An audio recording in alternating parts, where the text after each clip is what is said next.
Imagine कीजिए ये bag आपकी बॉडी है और ये जो कंचे हैं ये आपके बॉडी में जान। जब तक ये जान आपकी बॉडी में है तब तक आप जिंदा हैं, लेकिन समय के साथ साथ बॉडी में कई बार बीमारी आ जाती है और कई बार बीमारी इतनी बड़ी हो जाती है जिससे जान निकलने का खतरा बन जाता है। ऐसे में आप ट्रीटमेंट कराते हैं, इलाज कराते हैं, उस बीमारी को ख़त्म करने के लिए रिपेयर कराते हैं। और कई बार आप देखते हैं कि इलाज के बावजूद भी पेशेंट की जान चली गई, बल्कि इलाज के दौरान ही पेशेंट की जान चली गई। और ऐसे में आपको लगता है कि इलाज तो कराया था फिर भी पेशेंट को हम बचा नहीं पाए। जबकि क्लोज इन्वेस्टिगेशन से अक्सर ये पाया जाता है कि जब इलाज की कड़ी को पकड़कर, उसके थ्रेड को पकड़कर ध्यान से देखा गया तो पाया गया कि इलाज के बावजूद भी पेशेंट नहीं मारा गया, बल्कि इलाज ही कारण है पेशेंट के मरने का। मेडिकल भाषा में इसे बोलते हैं एट्रोजेनेसिस। आज मैं एक बहुत ही गंभीर विषय पे आपसे बात करूंगा। आपको ले जाता हूं आज से 150 साल पहले, अमेरिका की बात है, नॉर्थ अमेरिका की बात है। उस वक्त अगर कोई accident victim, blood loss patient hospital में आता था, ब्लड लॉस चाहे सर्जरी की वजह से हो या एक्सीडेंट की वजह से हो या पेशेंट एनीमिक हो, उस वक्त का कॉमन प्रैक्टिस था मिल्क ट्रांसफ्यूजन।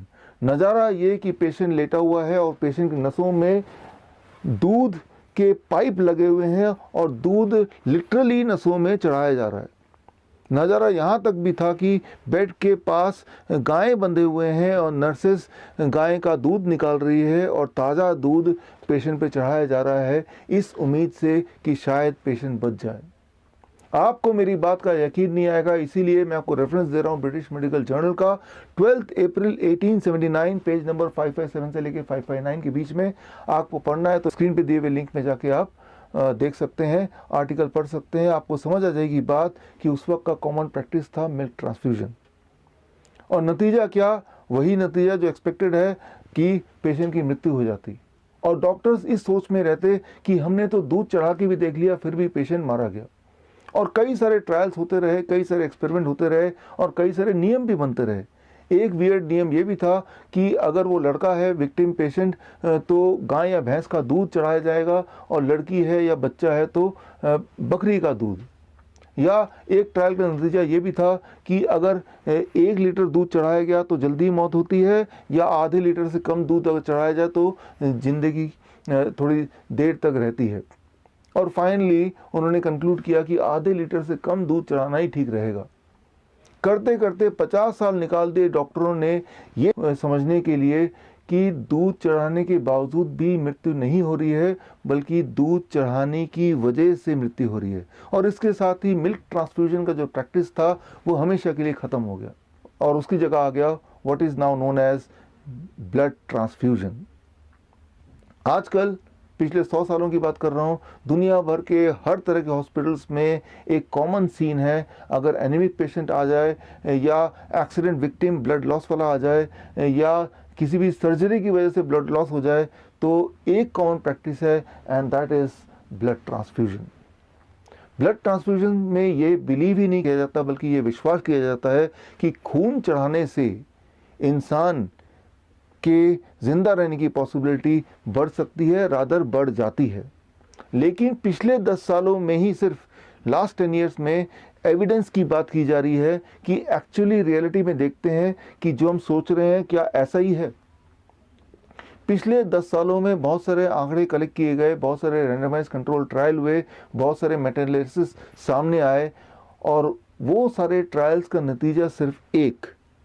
मान लीजिए 2 पेशेंट हैं, दोनों की स्थिति एक जैसी गंभीर है, दोनों का ब्लड लॉस एक जैसा है, और एक को खून चढ़ाया गया और एक को खून किसी कारणवश नहीं चढ़ाया गया।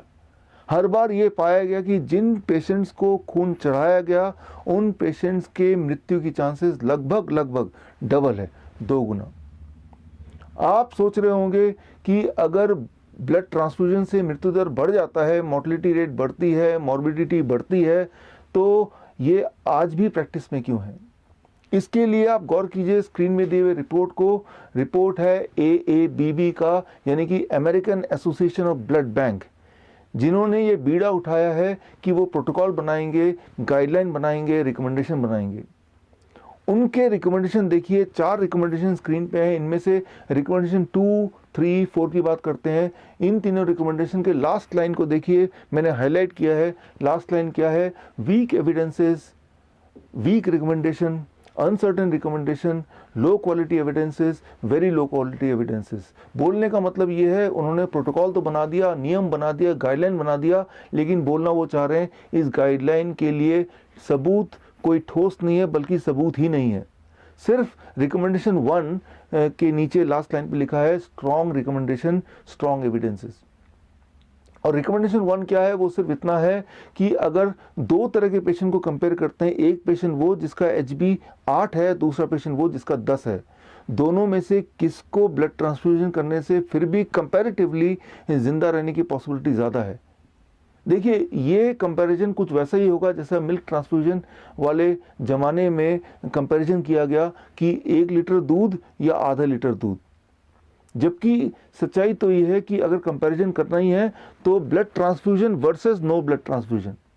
और इस तरह के ट्रायल्स तो पिछले 10 साल में ही हुए, और हर ट्रायल का नतीजा बिल्कुल साफ कि ब्लड ट्रांसफ्यूजन से मृत्यु होती है।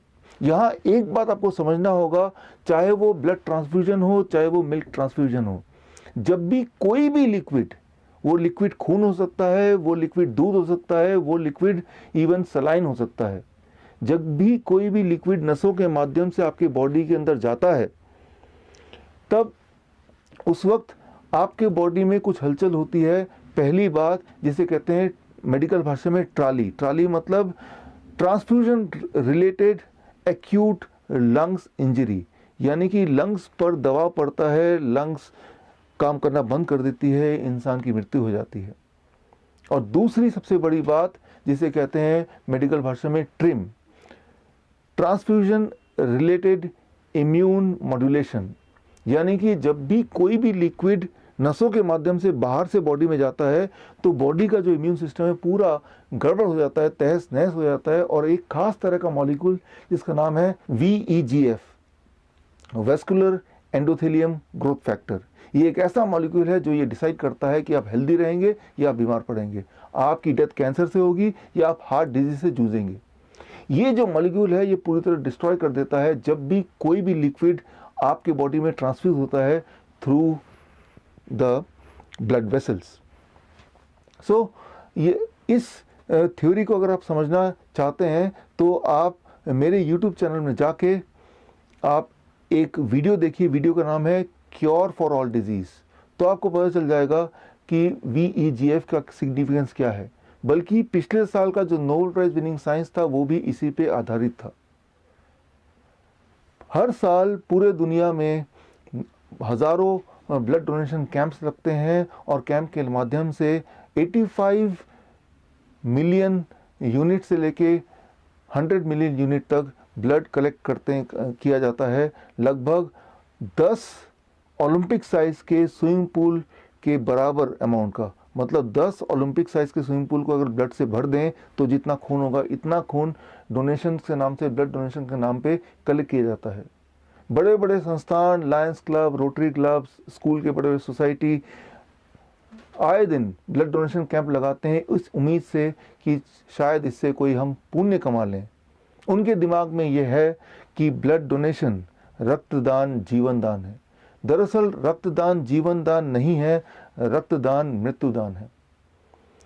लेकिन मुझे पता है कि ये सच्चाई एविडेंस के तौर पे प्रूव होने के बाद भी ये जो वेस्टर्न मेडिसिन है, मॉडर्न मेडिसिन है, इस सच्चाई को आम जनता तक या इस सच्चाई को इम्प्लीमेंट नहीं होने देगी। क्योंकि अगर ये सच्चाई आम जनता तक पहुंच गई तो आम जनता का, ह्यूमैनिटी का वेस्टर्न मेडिसिन पे विश्वास, फेथ हमेशा के लिए ख़त्म हो जाएगा। अगर आप रियल मायने में पुण्य कमाना चाहते हैं तो सिर्फ एक काम मुझे लगता है हमें करना चाहिए, सच्चाई उन लोगों तक पहुंचाना चाहिए जिनको इनकी सबसे ज़्यादा ज़रूरत है। इस वीडियो के माध्यम से मैं आपको बताना चाहूँगा 7 अप्रैल 2020 यानी कि वर्ल्ड हेल्थ डे पे मैं अपनी किताब लॉन्च कर रहा हूँ। किताब का नाम है किल्ड बाय ब्लड डोनेशन। ये किताब की लॉन्चिंग एक प्रेस कॉन्फ्रेंस के माध्यम से होगी दिल्ली प्रेस क्लब में 7 अप्रैल को। अगर आप पत्रकार हैं, अगर आप हेल्थ मिनिस्ट्री जुड़े हैं, अगर आप इंडियन मेडिकल एसोसिएशन के हाईएस्ट अथॉरिटी हैं, तो मैं आपको इनवाइट करता हूं, आप सच्चाई को अपने आंखों से देखिए और कुछ कीजिए। और अगर आप SMA सोशल मीडिया आर्मी के माध्यम से मेरे साथ ऑलरेडी जुड़े हैं, तो इस बुक लॉन्च से एक दिन पहले ई बुक मैं आपको व्हाट्सएप के माध्यम से भेज दूंगा। और अगर आप SMA के माध्यम से मुझ तक अब तक नहीं जुड़े हैं, तो आप 2 स्टेप्स में मुझ तक जुड़ सकते हैं। स्टेप 1, स्क्रीन पे दिए हुए नंबर को अपने मोबाइल पे सेव कीजिए। स्टेप 2, अपने मोबाइल से व्हाट्सएप कीजिए मुझे SMA। मैं समझ जाऊंगा कि आप मुझसे जुड़ना चाहते हैं, मैं समझ जाऊंगा आप मेरी मदद करना चाहते हैं सच्चाई को लोगों तक पहुंचाने के लिए। तो मैं आपको भी 7 अप्रैल से पहले ये बुक व्हाट्सएप से ई बुक मैं आपको भेज दूंगा। और यही नहीं, टाइम टू टाइम ऐसे एविडेंस बेस्ड वीडियो मैं आपको भेजूंगा जो किसी की जान बचा सकता है। मैं ये उम्मीद करता हूं कि आप इन सच्चाइयों को लोगों तक पहुंचाएंगे और किसी दिन हम ज़रूर मिलेंगे in person. This is doctor Biswaroop Roy Chowdhury. All the best.